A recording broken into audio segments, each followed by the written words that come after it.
तर जालना जिल्ह्यात काल गारपीट झाली आहे। मोठ्या प्रमाणात गारपीट झाली असून या गारपीटीमुळे आंबा आणि मोसंबी उत्पादक शेतकऱ्यांना मोठा फटका बसलेला आहे। गारपीटमुळे आंबा फळगळ मोठ्या प्रमाणात झाली आहे, त्यामुळे शेतकऱ्यांना आर्थिक फटका बसलाय आणि या नुकसानीचा आढावा घेतला आमचे प्रतिनिधी नितेश महाजन यांनी।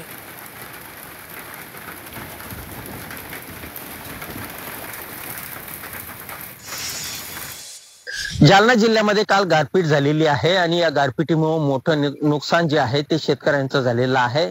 खास करून मोसंबी उत्पादक आणि आंबा उत्पादक शेतकऱ्यांना या गारपीटीचा फटका बसलेला आहे।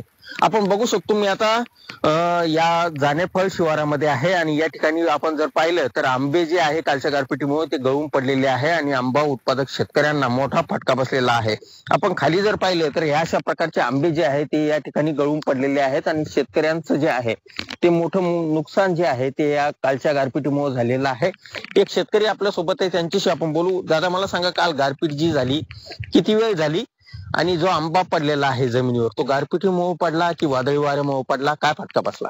वादळी वारं आणि गारपीट या दोन्हीमुळे खूप नुकसान झालेलं आहे आणि कमीत कमी अर्धा घंटा गारांचा पाऊस होता, त्यामुळे आमच्या आंबा उत्पादक शेतकऱ्यांचं खूप मोठं नुकसान झालेलं आहे। तरी गव्हर्नमेंटने, सरकारनं आपल्या आर्थिक मदत देऊन शेतकऱ्याची अडचण दूर करावी असं आम्हाला वाटतं।